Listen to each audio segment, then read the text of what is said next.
Breaking news. Deforestation is affecting Canada. Let's go to our representative in the field, Kelly Green.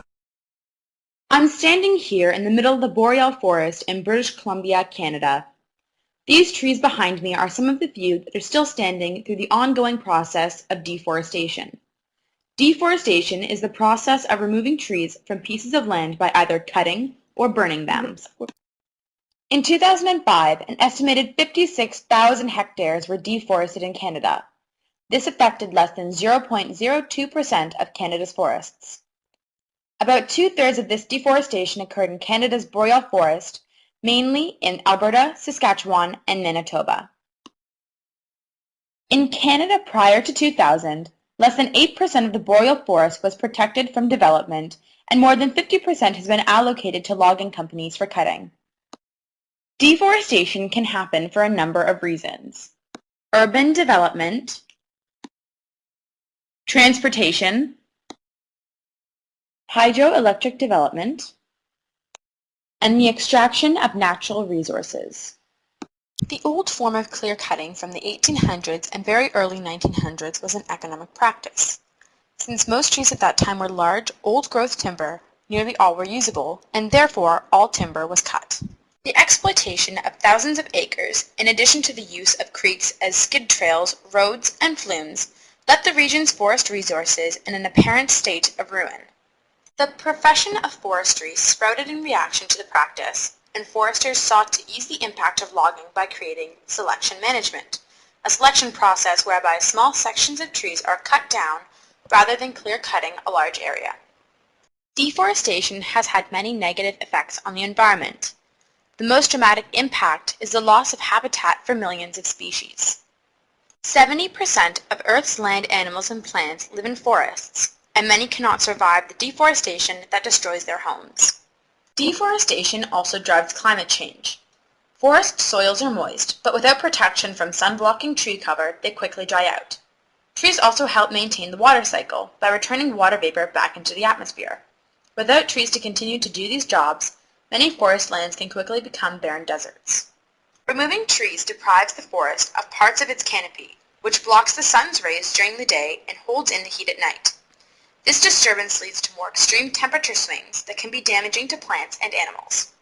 Trees also play a crucial role in absorbing the greenhouse gases that fuel global warming. Fewer forests mean larger amounts of greenhouse gases entering the atmosphere, and more speed and severity of global warming. Thank you, Kelly.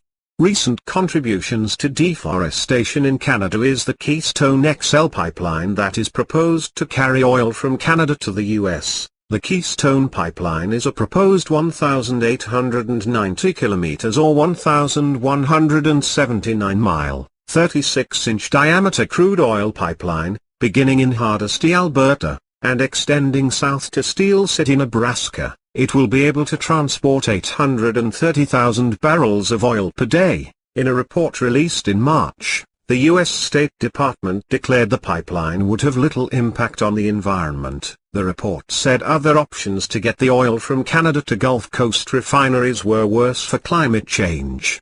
The pipeline will have many negative impacts on the forests. To build the pipeline, many plots of land, as well as forest area, will be uprooted. Because of this, these damaged parts of nature will take years, if it is possible, to regrow and regenerate back to their original form. Now, back to Kelly with some facts about deforestation. Fact: clear-cutting is not a cure-all, nor is it appropriate everywhere. Clear-cutting is only one of many cutting methods available to foresters. In many cases, especially where forest fire history is bad, clear-cutting is absolutely the best method and sometimes the only viable method. In many other cases, there are other alternatives. Fact: clear-cutting is a viable forest management tool which has everything to do with good land stewardship and forest sustainability. There is no conflict between proper use of clear-cutting and land stewardship and sustainable forestry. Rather, clear-cutting can be used to improve forest health, forest productivity, and forest quality. Since deforestation is an activity that is driven by economic growth and the need to build an infrastructure, one solution to decrease deforestation is to expand the economy so as not to heavily rely on forestry. Governments and industry are trying to reduce deforestation by using integrated landscape management, which means planning land uses over an entire landscape and encouraging land users to work together. So, what can you do to help reduce deforestation in Canada and around the world? Educate yourself on where certain products come from. Companies could be using tree fibers to make the cardboard box that holds your KFC chicken. And remember to reduce, reuse, and recycle. Back to the studio. Thank you, Kelly. And for all of us here at the Worldwide Crisis Center, you stay classy, planet Earth.